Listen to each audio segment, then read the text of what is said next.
आप लोगों ने सोलर एक्लिप और लूनर एक्लिप के बारे में सुना होगा, यानी कि सूर्य ग्रहण और चंद्र ग्रहण। क्या आपने कभी एक लॉ के एक्लिप के बारे में भी पढ़ा है? So welcome to advance judicial classes. आज की इस वीडियो में हम जानेंगे कैसे एक लॉ में एक्लिप लगता है, जिसको कि कहा जाता है डॉक्ट्रिन ऑफ एक्लिप। इसके बारे में हमारे कॉन्स्टिट्यूशन में दिया गया है।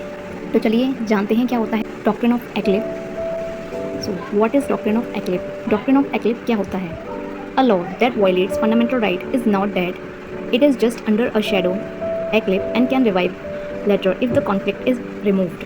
तो क्या है डॉक्ट्रिन ऑफ एक्लिप? कोई भी ऐसा लॉ जो कि हमारे फंडामेंटल राइट्स को वायलेट करता है, तो वो लॉ डेड नहीं होता, इनएक्टिव नहीं होता, उसको वॉइड नहीं किया जाता, बल्कि वो एक शैडो में यानी कि एक्लिप में, मतलब उस लॉ पर ग्रहण लग जाता है। लेकिन अगर मान लीजिए आगे फ्यूचर में जाके उस फंडामेंटल राइट में कोई चेंजेस हो जाते हैं या सिचुएशन चेंज हो जाती है जहाँ पर वो लॉ हमारे फंडामेंटल राइट्स को वायलेट अगर नहीं करता है, तो वो लॉ फिर से रिवाइव हो सकता है, क्योंकि वो वाइड नहीं हुआ था, उसको सिर्फ उस टाइम के लिए उस पर एक्लिप लगा दिया गया था, ग्रहण लगा दिया गया था। तो ये होता है doctrine of एक्लिप।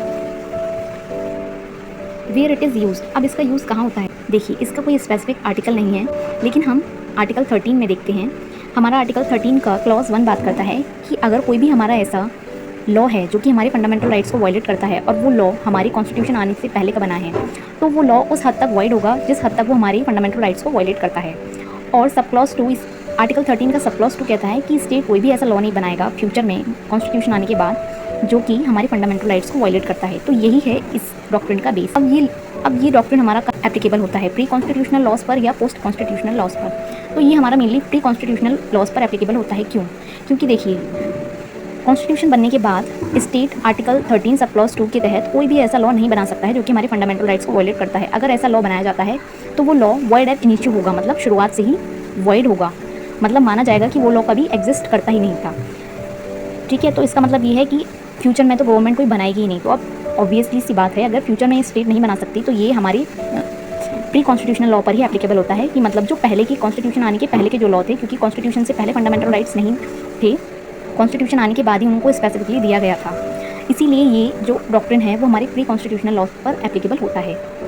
Such law become inoperative not void एब इनिशियो। अब जो हमारे प्री कॉन्स्टिट्यूशनल लॉज थे जो कि हमारे फंडामेंटल राइट्स को वायलेट करते हैं, वो हमारे इनऑपरेटिव हो जाते हैं, मतलब उन पर ग्रहण लग जाता है, लेकिन वो लॉ वॉइड एब इनिशियो नहीं होते, मतलब वो शुरुआत से वॉइड एब इनिशियो नहीं थे। क्यों नहीं थे? क्योंकि हमारी 1950 से पहले हमारे पास फंडामेंटल राइट्स नहीं थे, लेकिन 1950 के बाद दिए गए हैं, इसलिए वो वॉइड एब इनिशियो नहीं थे। शुरुआत से वो वॉइड नहीं थे, लेकिन हमारे कॉन्स्टिट्यूशन के आने के बाद उनको वॉइड बना दिया गया। इसीलिए ये प्री कॉन्स्टिट्यूशनल लॉज पर ही एप्लीकेबल होता है। इंपॉर्टेंट फीचर्स क्या हैं इसके? एक्लिप का मतलब होता है टेम्परेरी इनऑपरेटिवनेस। अब वो सिर्फ कुछ टाइम के लिए ही इनऑपरेटिव होते हैं, उनको वॉइड नहीं किया जाता। Law is not removed just in enforceable. उस लॉ को रिमूव्ड नहीं किया जाता, उसको वॉइड नहीं किया जाता, बस उसको नॉन एनफोर्सेबल कर दिया जाता है। अगर मान लीजिए फ्यूचर में जाके वो लॉ अगर हमारे फंडामेंटल राइट्स को वायलेट नहीं कर रहा है, तो वो फिर से रिवाइव हो जाता है, मतलब वो फिर से ऑपरेटिव हो जाता है वो लॉ, या हमारे फंडामेंटल राइट्स को अगर अमेंड कर दिया जाता है तो वो लॉ फिर से वैलिड हो जाता है। इसको समझने के लिए एक ईजी एग्जांपल लेते हैं। मान लीजिए एक लॉ था जो 1940 में बना था, जो कि वुमेन को कुछ सर्टेन जॉब्स में अप्लाई करने के लिए रोकता था। अब 1950 में हमारा कॉन्स्टिट्यूशन आ गया और इसमें आर्टिकल 15 दिया गया, जो कि राइट अगेंस्ट डिस्क्रिमिनेशन की बात करता है, कि मतलब किसी भी व्यक्ति के साथ उसके सेक्स के बेस पर, उसकी प्लेस ऑफ बर्थ के बेस पर, उसकी कास्ट के बेस पर उसके साथ डिस्क्रिमिनेशन नहीं किया जाएगा।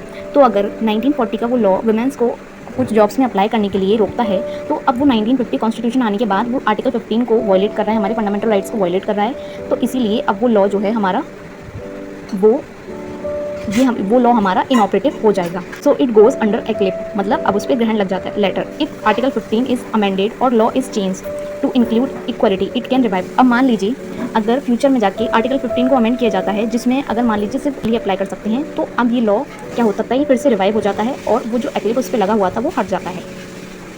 इसका लैंडमार्क केस है Bikaji Narayan versus state of MP.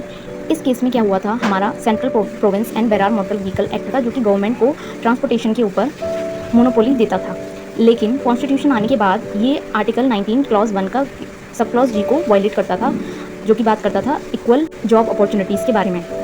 अब फर्स्ट कॉन्स्टिट्यूशन अमेंडमेंट एक्ट आया, जिसके द्वारा 19 सब क्लॉज 6 को ऐड किया गया, जिसमें स्टेट्स को ये मोनोपोली दी गई कि वो कुछ बिजनेसेस पर उसकी मोनोपोली होगी। तो इससे जो हमारा जो पहले एक्ट को जिस पे एक्लिप लगाया गया था CPN Berar motor vehicle act वो फिर से रिवाइव कर गया और अब गवर्नमेंट कोई भी ऐसा बिजनेस कर सकती है जिस पे उसकी मोनोपोली हो।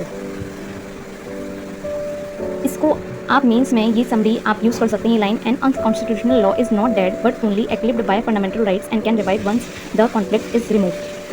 मतलब कि कोई भी ऐसा लॉ जो कि फंडामेंटल राइट्स को वायलेट करता है वो डेड नहीं होता है, कॉन्फ्लिक्ट अगर रिमूव हो जाता है तो वो लॉ फिर से रिवाइव कर जाता है, it can revive. So thank you for watching.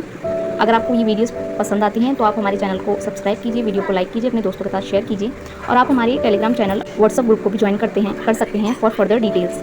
Thank you so much for watching, have a nice day.